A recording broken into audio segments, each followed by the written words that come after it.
Hey, good morning, good afternoon, good evening, wherever you're doing, wherever you are. I'm glad that you're here. Hey, today I get to talk to Rob Parker. He is one of my favorite sports journalists, sports celebrity smart guys. He is wicked smart. You can find him at getrob.com or my favorite spot to catch him with Chris Broussard from 4 to 7 Pacific, 7 to 10 Eastern on Fox Sports Radio on The Odd Couple. And he's also the author of this fun book, If I'm Writing, I'm Rippin'. What's up, Rob? How you doing, man? Man, Phil, thanks for having me. I appreciate it. Thanks for the plug on my book as well. But great to be here.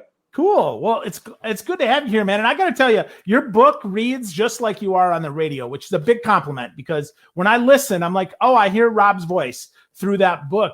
But how in the heck did you get that voice? Like, where did you find that confidence to write and rip people like that, man? You know what? That's a great question. And I've been fortunate. I was one of those kids who wanted to be a sports writer since he was 9 years old. So it's been a long time in the making. And I'm going to share a story. I was at Columbia Journalism School, and I had a teacher, professor named Joanne Lee. And at that time, this is 1988, I was 24. I was already a full-time staff writer at the Daily News in New York. Most of my classmates were still trying to, get into the business and learn as much as they could. And I was already at the biggest paper in the country. And Professor Lee pulled me aside into her office one day and she said, Robert, you know what? You know what a story is. You know how to write a lead. You're already working at the highest level in journalism already. But I need more from you. She said, I need more. I need you to dig deeper. I need you to go beyond the surface. And she had she grabbed her fist like she had a knife in it, imaginary knife, and Phil, no lie, she walked up behind me, stuck it in my back, and she said, I want you to stick it in, turn it, and draw blood. That's what I want from you. And that always stuck with me. So I don't write these middle of the road columns. I'm either in love with you or I'm trying to kill you. One of the two. And that's really where it comes from. Oh, I love that, man. I mean, that totally is true. It's interesting that, you do help that bleed out every single time, man. Everybody, whether I agree with all you say or not, which I don't think anybody agrees with everybody. Let me be clear. And you don't want people to agree. No, you want everything that I said, you wouldn't even listen to me, Phil. That's right.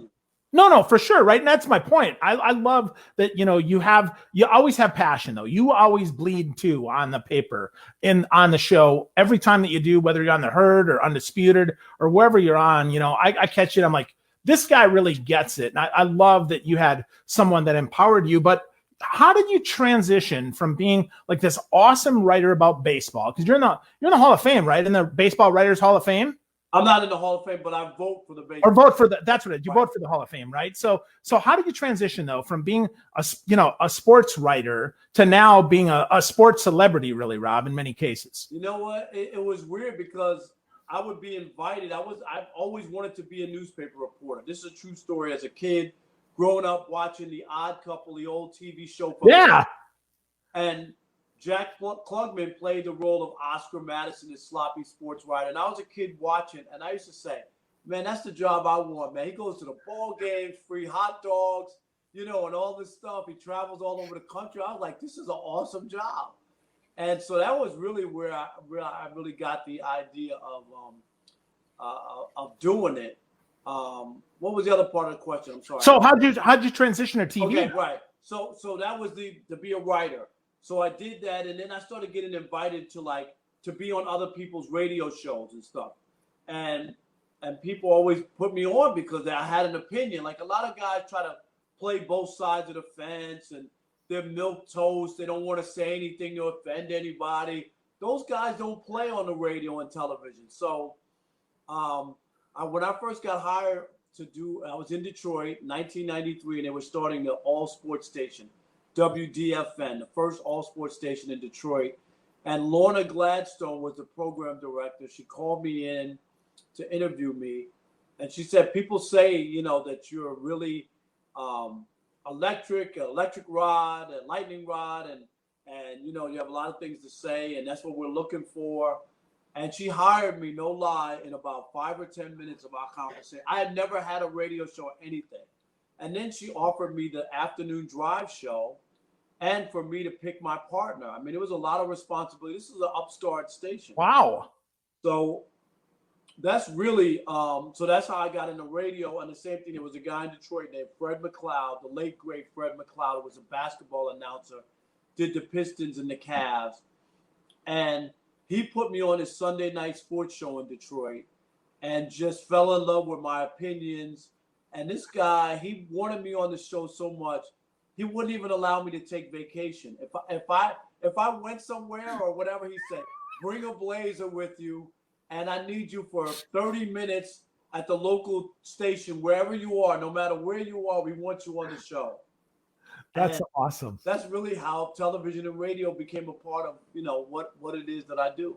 That's cool, man. I love that. I love that, the opinion is what matters. Cause no milk toast, man. I would say, you and Cowherd, man, are the two guys that just give it to us, right? Every single time. It's, it's always interesting to hear, and you always have good research to back that up. So how much time, Rob, do you spend prepping for a show every day?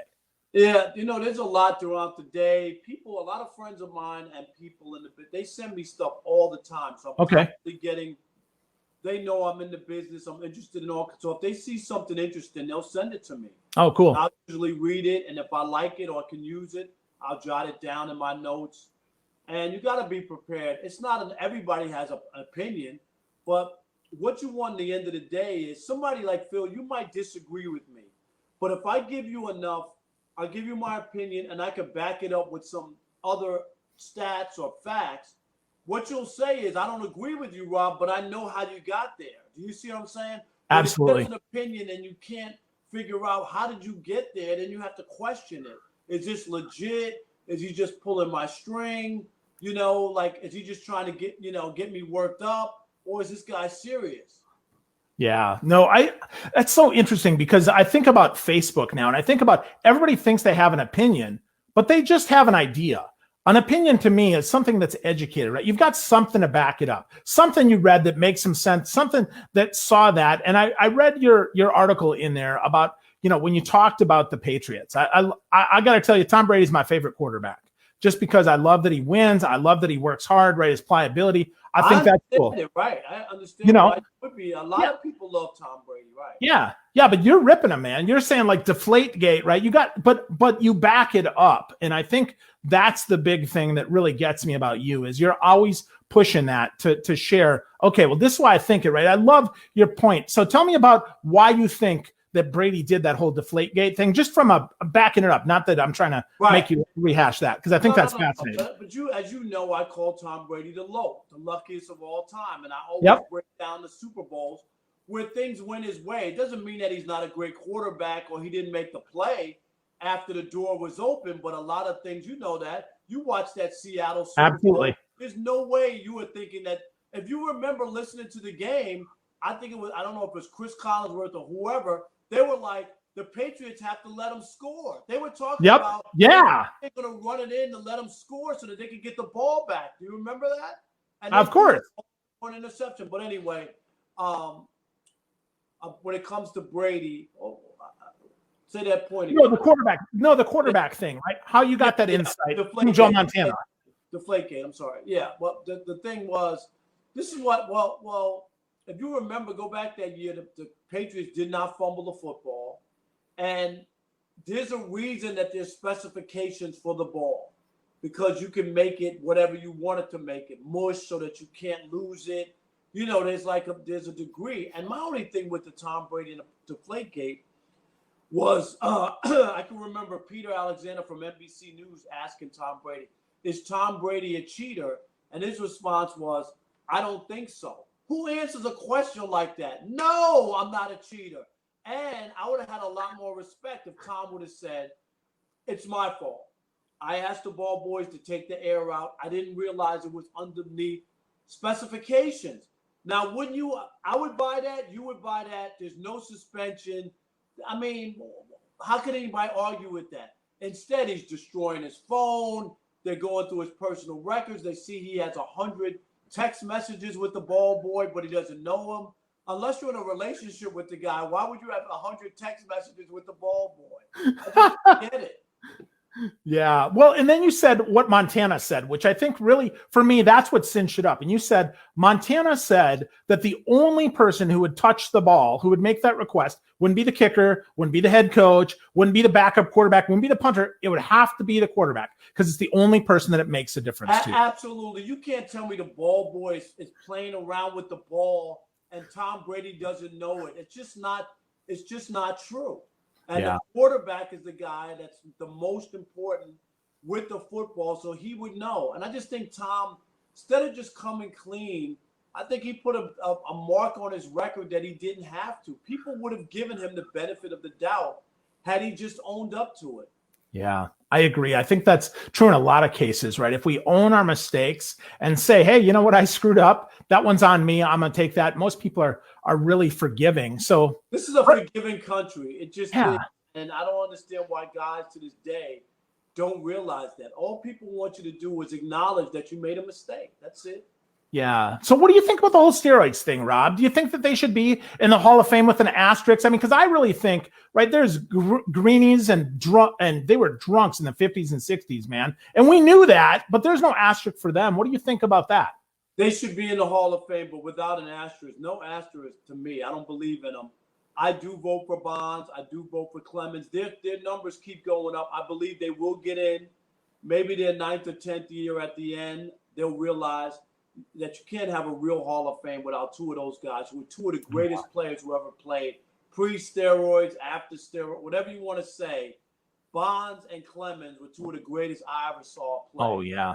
And I just think that would be a great disservice, especially Pudge Rodriguez got in on his first go round. Everybody knows he was in the Jose Canseco book. Jose Canseco even wrote in the book that he used to stick Pudge. You know, Mike Piazza, there's always been rumors about him. Biggio. I mean, there's just, for me, you got to be consistent, and you can't just pick out one or two guys. Either everybody should be allowed to get in or nobody, and that's just not the case. We know people who have used steroids are in the Hall of Fame, so I don't understand why my brother, and this is one we get wrong or why we feel we should be punishing people. When I look up the stats to see the home run king in Major League Baseball, Barry Bonds' name is there. Those home runs count. And here's the other part that people never talk about. We want to punish Bonds and we want to punish Clemens and people like that. But instead, the managers who benefited from those, like Joe Torre and Bobby Cox and Tony La Russa, they're all in the Hall of Fame, right? So they benefited off of guys who were using it. Nobody's asked the Yankees to give back their World Series championship. Nobody's asked the Red Sox to give theirs back. So which one is it? Either we wiping everything or we're not doing anything. So all you have to do is put in on their plaques that they were involved or whatever, a line in their plaque about their involvement or whatever you want to do, and people will decide for themselves. Yeah, I think so, right? I think you put them, you just put them in a contextual wing, right? I mean, every era has a wing as you really think about it, right? Every era has a context. To me, it would be like, we don't discount Babe Ruth's numbers. He never played against black or Hispanic players. There's some of the great players in the game. He was in an all-white era. We respect it, right? We just respect it. Yeah. We don't discount him and say, well, he never played against some of the greatest players who ever played. We accept his numbers. We know that was the segregation era, right? That's all we have. Yep, that's right. Segregation era. Same thing. We have the dead ball era. We have all the high mound era. We know that there were pitchers who benefited when you had Don Drysdale and Bob Gibson and guys like that who had great ERAs and pitch, but they had an advantage because guys couldn't hit because the mound was too high, right? Yep, that's right. I totally agree. Totally agree. So let's talk about now, Rob. Let's fast forward to now. We think about, so you think the NFL is going to play this year? I think they're going to give it a shot, give it a try. Yeah. I think football's harder. I mean, baseball is the perfect socially distant game, and football's not going to be in a bubble like the NBA.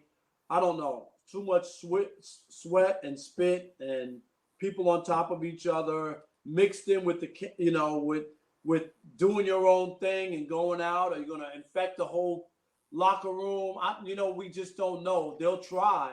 I think they're making a mistake by some of these teams that want to have fans in. I just think the more chance that you're going to have issues, and I just don't understand. Just take the L. Everybody has to take the L this year. It's a tough situation. So I'm hoping we get it going and get it started. I'm happy baseball's being played. I'm happy the NBA and NHL's going. So hopefully we can get the NFL. And I'm against colleges playing. I don't think kids. It's not like pro football. These guys are adults making adult decisions, have a right to opt out. They're getting paid millions of dollars. You're asking college kids to play in an unsafe environment. And all these coaches who are standing up, talking about we got to do it for the kids and all this. It ain't about the kids, because at the end of the day, it's about the money. And down the road, is Jim Harbaugh or Nick Saban going to be there holding the bag? They're not going to be holding the bag at the end when these kids are sick or we lose kids or they have long-term damage or whatever it is that we don't know yet. Those guys, and then they want the kids to sign waivers. So that tells you right there that they know it's not safe. Yeah, I couldn't agree more, Rob. So as we kind of wrap this up, right? You ripped a lot of folks in here. So who's next, man? Who are you going to rip next? Who do you got that hasn't been in your book, man? Yeah, everyone. One day we were doing a radio show in Detroit, and we did this thing. Who wasn't rippable? Like, who couldn't? Rip? And we realized that everybody's rippable, no matter what. At some point, you could rip Michael Jordan for some of the stuff that he did with teammates, and I think everybody is in line. But to me, it's it's one of those things that I think it's good to take you don't want to be like just worshiping people. Take a good, honest look at people, and doesn't mean that everything that they do in every column I'm ripping somebody, but I do think that a more critical look at some of these athletes is worth reading instead of everybody writing the same story, which happens often. Yeah, I totally agree, man. So last thoughts here. You just started your podcast, Rob. Talk to us a little bit about your new podcast on the Cowherd Podcast Network. Yeah, it's called Inside the Parker, all baseball podcast. It is fun. It's about 22 minutes. It's really good. A lot of fast-paced baseball knowledge. A lot of different people are inputted. It's not just me talking for 30 minutes or anything like that. This week on the podcast, we have former Met legend and Yankee legend Dwight Gooden talking about baseball, in the current state of baseball. We also have Pedro Gomez, who, of course, the national correspondent for ESPN, one of the all-time great baseball guys. We were covering baseball together back in the 90s. I've known him my whole career. Just a smart guy, loves baseball. And so those are the guys on this week's show. And you can find it called Inside the Parker on the Herd Podcast Network, and it drops every Thursday morning. Awesome. That's the same time my podcast drops. That's awesome, man. So last thought, Rob, is there anybody that you want to get in front of, any athlete that you're like, you know what, I'd like to spend some more time with them, either personally or professionally, that you maybe haven't been able to? I would love to interview Brady one day, just on a professional. Yeah, I would love to. I'd love to do an interview with Brady and talk to him about a few things, even his Uggs, but that's another story. There you go. And, covering baseball is close to my heart. So there's a couple of guys who I covered during the time when I was covering baseball who are all retired. Eric Davis, who played for the Cincinnati Reds. David Justice for the Atlanta Braves and Cleveland Indians. Darryl Strawberry for the Mets. Those are guys that I love to connect with and hang out and just talk to. Cecil Fielder, who played for the Tigers, who I got to know real well. So those 4 or 5 guys, I love to just pal around and talk baseball and hang out with them. Awesome. Well, it's been great to talk to you, Rob. Thank you very much, man. Go to getrob.com to get some more Rob Parker. Listen to The Odd Couple. Just tune into Fox Sports Radio. Rob's on there all the time, on The Herd, on The Odd Couple, all the things. So last question, though, Rob, Oscar or Felix? Who are you? When it comes to, I'm Oscar, the sports writer, but if you can see my apartment behind me, it's more like Felix because it's clean. There you go. I was just thinking that. Cool, man. Well, thanks so much for spending some time with me, Rob. It's great to chat with you, man. You're the best. I'll see you soon. Thank you. Thanks for your support.